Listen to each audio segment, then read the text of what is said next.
Em nosso estudo de hoje, a lição 27 do livro Justiça Divina tem por título Nos Círculos da Fé. Acende a flama da reverência, onde observes lisura na ideia religiosa. Lembremos-nos com o devido apreço aos irmãos que esposam princípios diferentes do nosso, de que existem tantos modos de expressar confiança no Criador, quanto são os estágios evolutivos das criaturas. Aos que pretendem louvar a infinita bondade, manejando boréis, aos que supõem plenamente desobrigados de todos os compromissos com a própria crença, tão somente por se entregarem a bailados exóticos, aos que se cobrem de amuletos, admitindo que o eterno poder vibre absolutamente concentrado nas figurações geométricas, aos que fazem votos de solidão, querendo agradar aos céus, fugindo de trabalhar, aos que levantam santuários de ouro e pedraria, julgando homenagear o divino amor, e ainda os que se presumem detentores de prerrogativas e honras especiais, pondo e dispondo nos assuntos da alma, como se Deus não passasse de arruinado ancião ao sabor do capricho de filhos egoístas e intransigentes. Ainda assim, toda vez que se mostrem sinceros, não lhes negue consideração e respeito. Quase sempre são corações infantis, usando símbolos como exercícios da escola, ou sofrendo sugestões de terror para se acomodarem à disciplina. Contudo, não lhe abraces as ilusões a pretexto de honorificar a fraternidade, porque a verdadeira fraternidade se movimenta a favor dos companheiros de evolução, clareando-lhes os raciocínios sem violentar-lhes o sentimento. É preciso não engrossar hoje as amarras do preconceito para que o preconceito não se faça crueldade amanhã, perseguindo em nome da caridade ou supliciando em nome da fé. Se a doutrina espírita já te alcançou o entendimento, apoiando-te a libertação interior e ensinando-te a religião natural da responsabilidade com Deus em ti mesmo, recorda a promessa do Cristo: conhecereis a verdade, e a verdade, afinal, vos fará livres.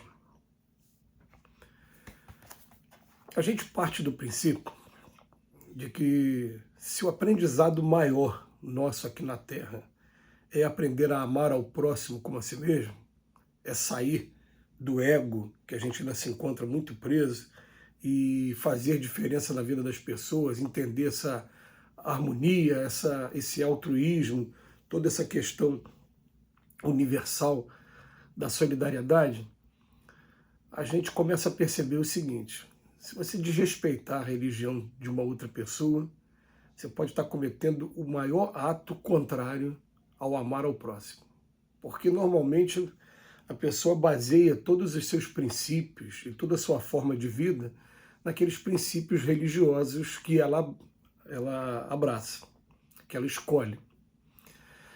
E quando você faz qualquer ataque, qualquer comentário, né, você foge completamente, do objetivo e você entra no campo da intolerância religiosa, que, como diz o Emmanuel de maneira brilhante, ele vem falar que o preconceito pode se tornar crueldade amanhã, como aconteceu ao longo da história. A gente para ver que as principais e as mais sanguinolentas guerras que existiram até hoje foram guerras religiosas, foram as guerras das cruzadas, Noite de São Bartolomeu, na França, foi a Segunda Guerra Mundial, não deixa de ser, claro, essa mais do que nunca, uma guerra contra os judeus também, quer dizer, todas as guerras do ponto de vista religioso.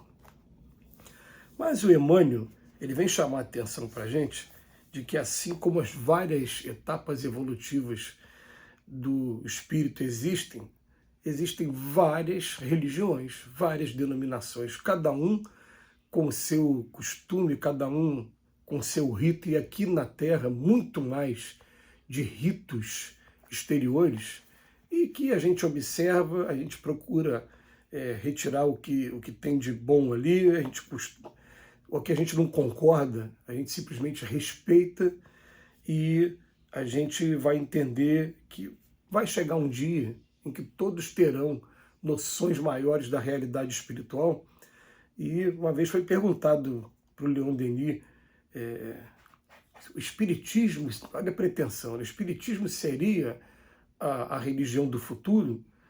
E a resposta que Leon Denis deu foi uma resposta maravilhosa, que falou: se o espiritismo partiu da ciência e se agarra na ciência, é mais fácil que seja o futuro das religiões, mas respeitando cada uma no ponto em que se encontra.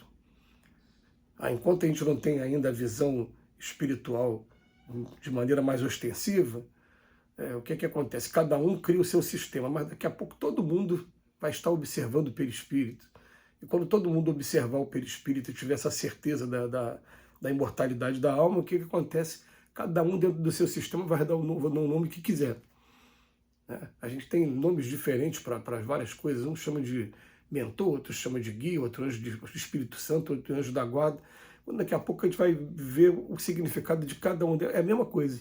São vários nomes para a mesma figura. Então, a gente vai aprender a respeitar cada uma do jeito que é e acabou. Mas o Emmanuel vem falar para a gente, assim, interessante, né, que ele vem falar que tem pessoas que ficam manejando boréis, tem pessoas que vão apenas para fazer danças exóticas, bailados exóticos, tem outros que se cobrem de amuletos e acreditam que o poder está nas figuras geométricas que são construídas, né, com esses amuletos. Tem gente que se isola para fazer voto de castidade nos monastérios e também na vida asceta, como acontece lá no Oriente. Muitos fugindo de trabalhar, o Emmanuel faz esse comentário. Tem outros que criam santuários de ouro mesmo, de pedraria, julgam homenagear o divino amor dessa maneira. E todos devem ser respeitados. E tem aqueles que ainda se presumem detentores de prerrogativas e honras especiais, né? É até interessante, né? A gente convive com alguns ciclos que parece que a pessoa se sente um pouco ofendida quando vê alguém de uma outra religião comentar sobre o Evangelho, porque ele se considera até autoridades dentro do assunto, e autoridade que não poderia ser questionada por qualquer um, partindo do princípio que nós seríamos qualquer um, porque não somos da religião dele. Mas a gente vai respeitar todos e a gente vai fazer o nosso estudo. Sim, hoje a gente conquistou essa liberdade religiosa através da nossa legislação e está tentando trazer essa realidade para a nossa sociedade aos poucos, porque a gente sabe que a intolerância religiosa ainda é muito grave. A gente observa nesse momento guerras que estão acontecendo na Europa por conta de intolerância religiosa ainda, em pleno século XXI. A gente sabe que a intolerância religiosa aqui no Brasil, de regra, não tira vidas, mas ainda acaba com amizades, com casamentos, com relacionamentos, e principalmente quando a prova se apresenta no meio do caminho.